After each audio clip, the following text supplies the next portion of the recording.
E olha, o Brasil inteiro está assustado e em alerta com a proliferação do mosquito Aedes aegypti, que além da dengue, claro, transmite a febre chikungunya e também o Zika vírus. O Ministério da Saúde constatou que quase 200 municípios estão infestados pelo inseto e correm o risco de sofrer um surto das doenças causadas por ele, né? Mas o que todo mundo quer saber é: por que ninguém consegue acabar com esse mosquito? É uma pergunta bastante difícil, né? E afinal, quem é o Aedes aegypti?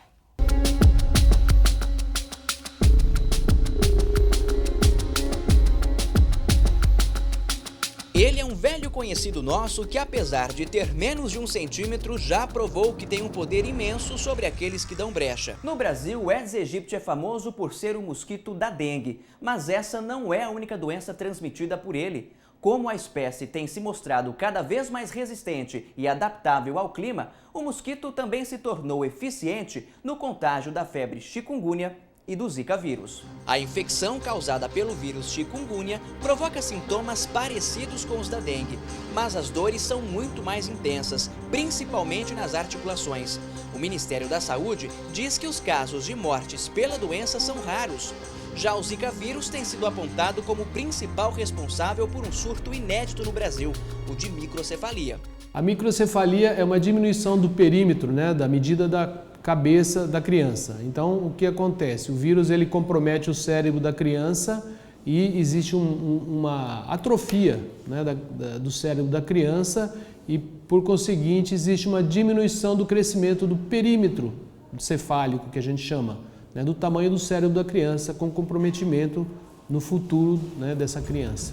O mosquito causador dessas doenças nasceu no Egito. O nome Aedes aegypti tem a ver justamente com a origem dele. No Brasil, o inseto chegou de carona. Ele chegou nas Américas através de navios negreiros. Existem até histórias de navio fantasma, porque a população acabou sendo dizimada no trajeto, E acabou desembarcando com os escravos no Brasil. Chegando ao Brasil, ele encontrou um ambiente perfeito, um país tropical, com muita chuva, num ambiente urbano. Era o começo da guerra. No século passado, o Aedes aegypti chegou a ser erradicado 2 vezes no Brasil. Primeiro foi na década de 50, quando houve uma campanha muito forte contra ele no combate à febre amarela. Mas aí, como os países vizinhos não fizeram a mesma coisa, no fim dos anos 60, o mosquito foi detectado novamente. Depois, nos anos 70, o Brasil se viu livre dele de novo.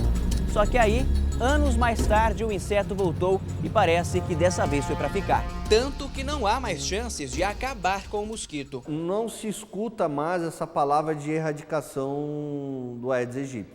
O que se escuta é o controle desse mosquito. E é fácil entender as razões. O Aedes aegypti se espalha muito rápido. 199 cidades do país estão infestadas pelo mosquito, segundo o Ministério da Saúde.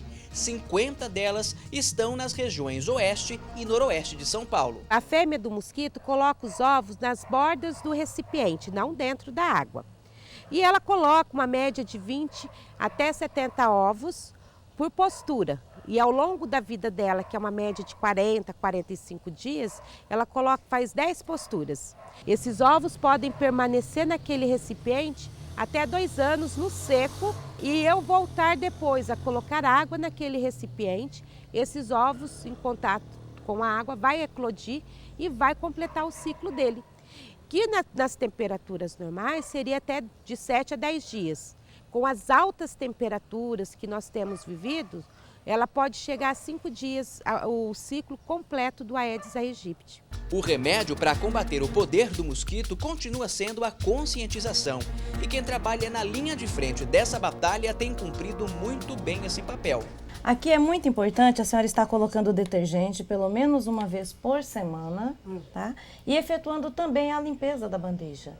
Lavou a bandeja, estando com água ou não, é necessário estar deixando com o detergente, tá? O problema é a realidade. Quase sempre as larvas do mosquito estão dentro de casa.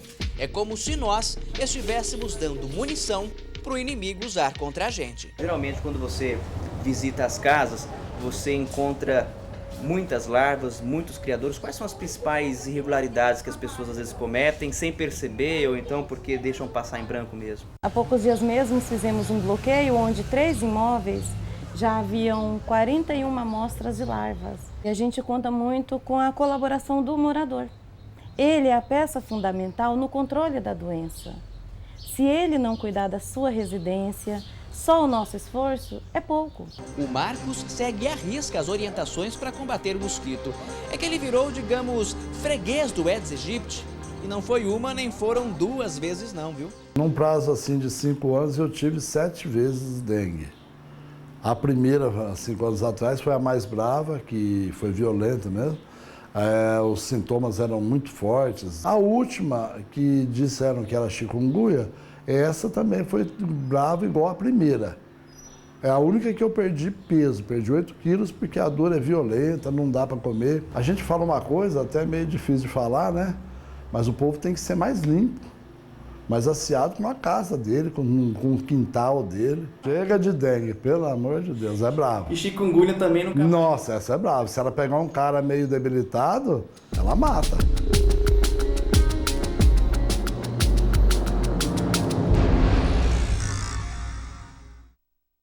É uma matéria realmente muito esclarecedora para que você realmente fique atento e o que é o que esse entrevistado falou para a gente. Todo mundo tem que tomar cuidado com a casa, pessoal. Vamos ter higiene ali no quintal, vamos ficar atento ali aos compartimentos a vasos, compartimentos na geladeira, justamente para evitar que esse inimigo nos ataque e nós sejamos as próximas vítimas.